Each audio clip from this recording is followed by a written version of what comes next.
government has announced a production incentive for medical and pharma.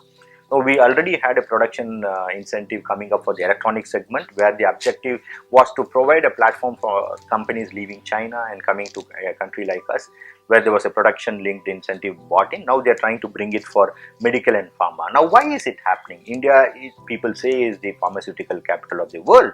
But having said that, the APIs, which is the active pharmaceutical ingredients, are predominantly imported from China, which means our reliance even for our export market to a large extent is on China, and that's not a good sign to be, considering the a relationship right now which is fraught with suspicion. And therefore, to reduce our dependence on China on API, government has brought in these incentive schemes. The whole idea is to promote more and more people to manufacture active pharmaceutical ingredients. Number one, medical devices. Once again, India is also the sick man's capital of the world. So we have a lot of people with diabetes and heart coronary diseases. It's more genetical in nature, but we also have, as a society, use a lot of medical devices. Almost most of the medical devices are imported. So this will also give you an incentive to set up parks. So the idea is to set up parks where people can come and set up units related to active pharmaceutical ingredients or bulk drugs or even medical devices. So there's a 12,000 crore boost that the government has looked for to set up this. And the next major initiative that the government has taken is the new education policy. I think a lot of it has been written and a lot of it has been talked about.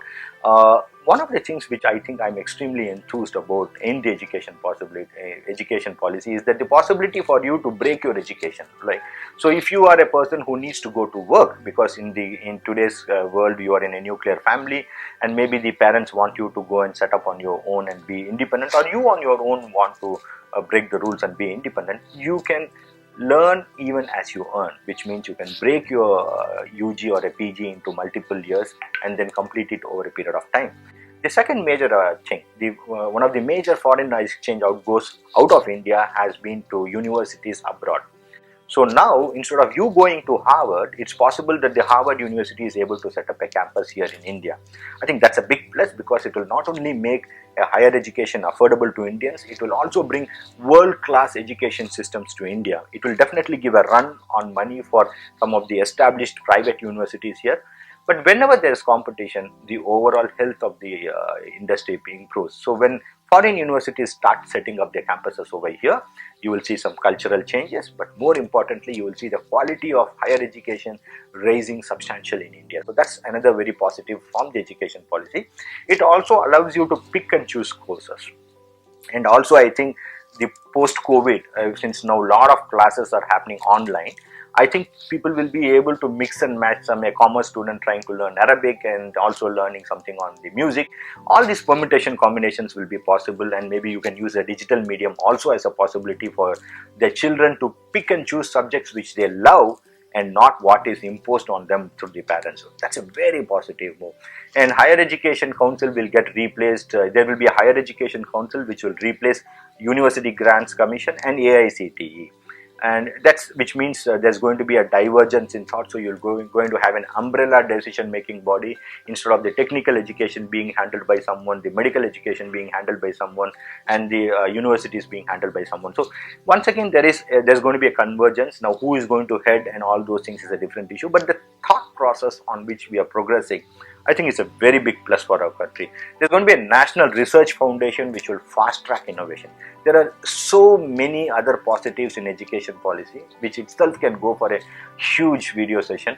But I think I'll just restrict it to these key points so that I leave something for you to ponder, accept, and even argue. I think one of the biggest blockbuster changes after the agriculture policy was launched by the government a couple of months back, I think, is the National Health ID. This was announced during the Independence Day speech of the Prime Minister. I'll tell you, this is blockbuster. Because now what's going to happen is you are going to have a unique health identity number. And any test that you undertake, either in a laboratory or in a hospital or where you go through your medical checkup, it will all get uploaded in the unique health ID. Now, as a commoner, what are the advantages? Maybe I am allergic to penicillin, and I meet with an accident and the doctor doesn't know whether I am allergic to penicillin or not. But suppose he gets access to my health ID, he will have the entire health history of me, and he can treat me proactively without having to do a trial and error method one. Number two, this will also leave digital bug marks. I mean, with lot of respect to the medical practitioners, it has also been a big concern for a lot of us that whether it's a prescription of medicine or the prescription of diagnostic tests, things have not been completely holy. There has been an unholy nexus between the practitioners and people who put up these facilities, and there has been something which has not been entirely palatable. And therefore, now what do you mean by digital bug marks? It will also be able to monitor those healthcare practitioners whether they are chronically falling prey to some of those false or the wrong habits that people have, whether they are intentionally prescribing certain set of medicines because they have some they have a beneficial relationship with the supplier, or whether they are intentionally prescribing certain tests when it is not needed. Now the whole there will be a digital trail left by the practitioner on his habits, which can always be reviewed by his medical body, and then people can even be rusticated or at least can be pulled up, which means when things are monitored, I think the chances of misuse of either knowledge or power can be considerably brought down. So I think that's one of the biggest advantage. The other advantage we will also have as people who are users is we don't have to carry bulky records. Now everything from your ultrasounds to x-rays to your CT scanners, everything is going to be digitized and it's going to be available. So any doctor, even if you go for multiple consultations, as you get old, you just don't visit one doctor, you visit a series of specialists. But you don't have to carry a bulk record because even your prescriptions will be available there. So when people are diagnosing or prescribing new medicines, they will be able to take into account the side effects of the medicines that have already you are consuming. So that's another advantage that you're going to have. You're also going to see that because of this, hospitals or diagnostic centers are not going to charge you excessively because they know they're going to leave a digital trial, which means they're going to be monitored by someone. That's one advantage. The other fringe benefits that you will also get from this is that government can take a focused proactive steps in reducing diseases. Like if you're able to get the health data of a large number of people, maybe they will suddenly decide, able to find out maybe a small district in Maharashtra is all the children are always short of iodine. So maybe in the noon meal scheme or any one of these things, they will be able to give this iodine supplement, and then people will be able to come out. The vaccination trail will be available for you to identify which are the children who have not been vaccinated, whether you as an adult have been exposed to a certain set of vaccinations, whether you have already been vaccinated for yellow fever while going to Africa. So all these information is going to be available, which means you can avoid repetitive vaccinations. At the same time, you will be able to identify those people who have not been vaccinated.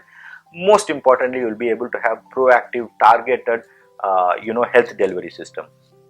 For us, for the insurance company, the other big advantage they will be able to have is they will be able to track the health record of an individual and maybe offer a premium based on how healthy you are.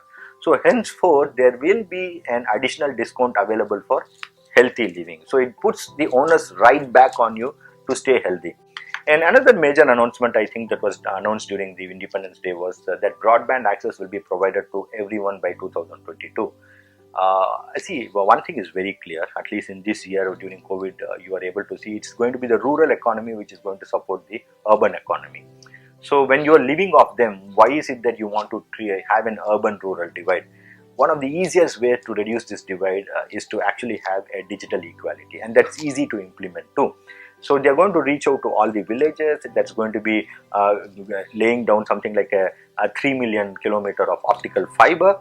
And they are also going to do something is right now they're the number of towers that we have is around 5.65 lakhs or almost 500,000, and they want to increase it to 1 million, so 10 lakh towers. So they're going to increase the towers, they're going to increase the fiber optic. They're also going to change the proportion of towers to fiber optics. Now it is in the ratio of 70 to 30, and they're going to flip it and it's going to make it as a 30 to 70. So the higher the length of your fiber optics, the greater is your reliability of internet. Because with towers you have to ensure that the power is available and it's uninterrupted and all those things. This is going to really open up possibilities for a lot of sectors. One thing is going to be education, the next one is going to be e-commerce, the third thing is going to be government services delivery at the footsteps of the of a citizen of the country. He will not have to run from one post to other post, especially in government offices. See, in Chennai, we know the entire certification of a death certificate is available online, so you don't need to run to the corporation certificate to get a death certificate. Many of these services can actually reach the the home or the homes of citizens. So the government services delivery, the cost will come down for a citizen, and e-commerce and education will be able to reach the last. Already I hear from lots of people that it's the rural population which never had access to sophisticated products, which is actually contributing to the growth of e-commerce in India. So this is going to get enhanced. So people who are in business of distribution product, I think it's important that you really set up a good e-commerce channel for yourself, either in partnership with others or on your own, so that you will be able to harvest this new market that's coming up when the digital divide is going to come down.